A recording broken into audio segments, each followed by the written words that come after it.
The end is here. Succession Season 4 is now coming to a close with a brilliant finale and one of the best final seasons of television that I've ever seen. There were a lot of insane moments, and so today I want to talk about the 3 huge takeaways that I have from this final season. Let's dive in. What's up everyone, and welcome back to Jones Vibes. And today I'm talking about Succession Season 4. And wow. I'm assuming that if you clicked on this video, you're either a fan of the show or you've at least seen it. As always, HBO has delivered us one of the better series of all time, and now with its conclusion, we have an incredible 4 seasons of television to watch whenever we want. It's crazy and kind of sad that it's done. But go ahead and click the like button if you're new around here, and let's dive into some things, starting with number 1.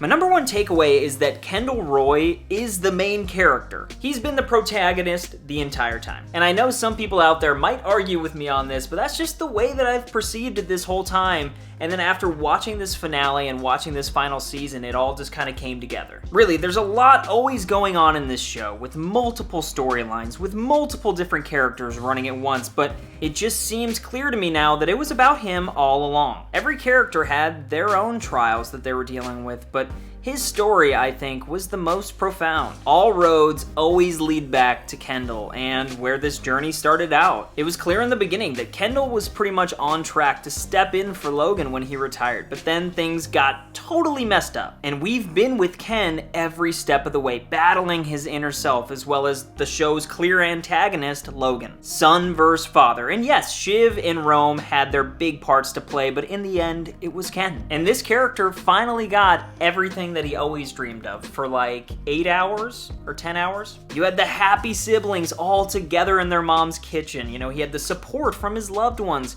and he was ready to fill his dad's shoes. It's what he's been growing to do his entire life. But his character didn't deserve to win, and we know that because we've been with him this entire time. But I'm not sure if it was always intended for him to be the main character, but it honestly helps me to watch the show and just kind of picture him as the center of gravity. But moving on to my second takeaway, and honestly, I've had this since the beginning, but I have to say it.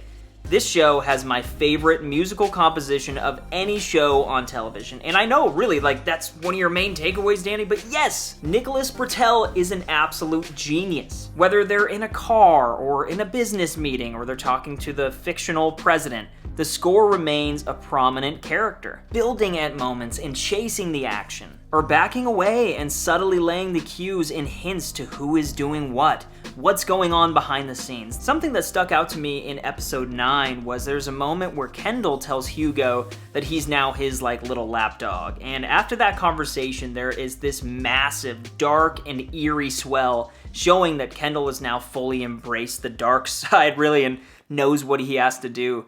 And you mirror that with the moment as he's stepping into the elevator in the finale, leaving the board meeting. And just wow. It's moments like that that elevate this show high above so many others. When character development, cinematography, and a beautiful score collide, it's just magic. And yeah, I love the score so much. But on to the last thing, my number 3. And this goes without saying, but truly, my third takeaway was that this was just a fitting end to the series. We have enough fairy tale endings, and the truth is, the real world doesn't work like that. Jesse Armstrong clearly wanted to emphasize this. First off, I think most of us probably thought that this season would end with Logan passing away and Kendall taking the torch and leading the family into the great beyond. But no, Logan dies suddenly, just like what happens in life. And the ensuing drama is complete chaos, ending with all of our incredible siblings showing their very real, true, and raw colors. Roman doesn't care. That's him. And he tries hard, so hard in this show to care. But we see in the end, for him, he's clearly going to be happier just not being involved. And that's beautiful. Shiv was always torn between Tom, her career, and her family, and in the end, she made a tactical decision. Not one based on love, but one based on her best interests, which is her character in a nutshell. And Kendall, well, you guys already know my feelings a bit, but it's time for him to break free from the cage that he's created for himself. He literally is set free in the end. No more duty.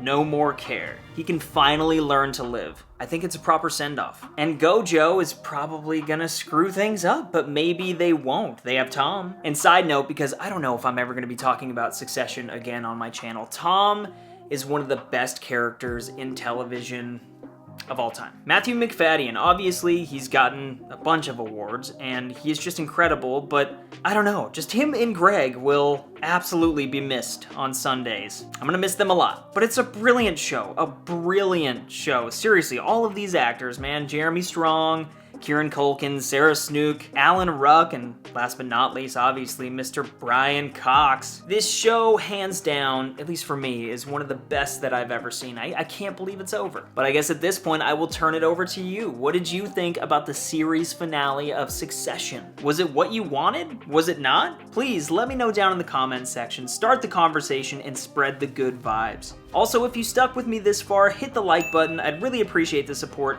And also, I'd love to see you come back, so hit subscribe, and if you're looking for more movie and television talk, I'll clip some at the end so you can keep on watching. But Succession is over, and what a ride it was.